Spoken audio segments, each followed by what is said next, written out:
Bien hallados a Sintoniza Europa.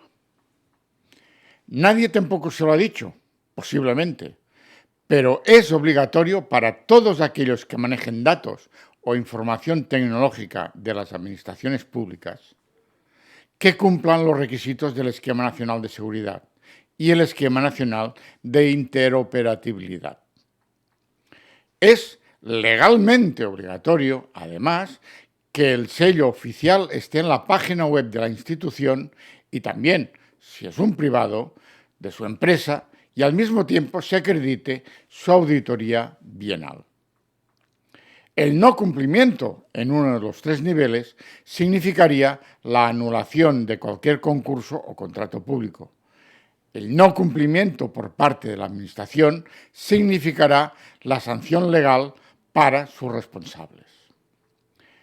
En 2007, la Unión Europea decidió regar con centenares de millones a la Administración Pública Española para que éste diese un salto tecnológico y se homologase e interconectase con el resto de administraciones públicas de los países de la Unión. Fue el llamado Plan Zapatero, buscando también aumentar su resiliencia frente a la crisis que se anunciaba.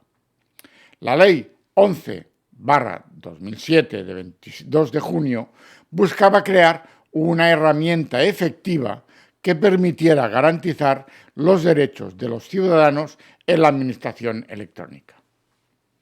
Su objetivo era estandarizar la situación tecnológica de las diferentes administraciones públicas, así como los servicios electrónicos existentes en las mismas, utilizar estándares abiertos y, de forma complementaria, estándares de uso generalizado a los utilizados por los ciudadanos.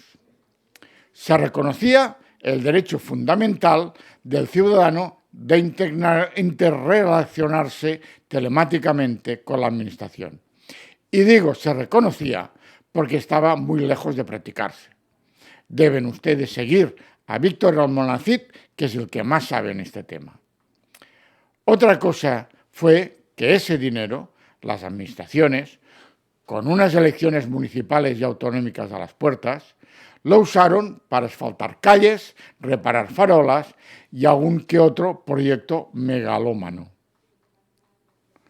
El ENS se materializó mediante el Real Decreto 3/2010, hace 11 años que en informática esto es mucho, de 8 de enero, por el que se regula el Esquema Nacional de Seguridad en el ámbito de la Administración electrónica. Y se ocupa esencialmente de establecer la política de seguridad en la utilización de medios electrónicos a través de los principios básicos y requisitos mínimos que garanticen adecuadamente la seguridad de la información tratada. De paso, como una herramienta nacida de los servicios de inteligencia españoles, meterse hasta la cocina en las administraciones públicas. Pero este es otro tema.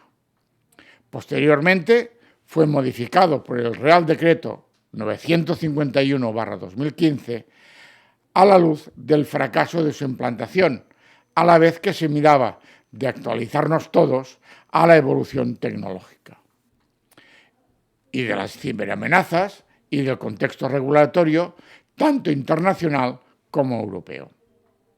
El principal objetivo del ENS es crear las condiciones necesarias de seguridad en el uso de los medios electrónicos a través de medidas comunes e iguales para garantizar la seguridad de los sistemas, de los datos, de las comunicaciones y de los servicios electrónicos. Esto permitirá el ejercicio transparente de derechos y el cumplimiento de deberes a través de estos medios. Encontramos solo 75 medidas de seguridad recogidas en el ENS, que no son muy difíciles de aplicar hoy en día, pero han de estar auditadas y actualizadas, al menos cada 2 años. Es decir, que si una empresa no tiene el sello del ENS o del ENI, no puede contratar con la administración pública. El problema es que muchas administraciones públicas tampoco lo tienen. Y además, algunos listillos que llevan el compliance de las empresas, que poca tecnología conocen, se ofrecen para hacer auditorías de seguridad y de protección de datos y también los buzones de denuncia y Aura Lens, perdiendo asimismo su independencia y su credibilidad. Driblando a Europa, como si fuésemos tontos. Si el vídeo lo consideras interesante, se agradece que te suscribas al canal y que actives la campanita. Espero tus opiniones. Buenas tardes.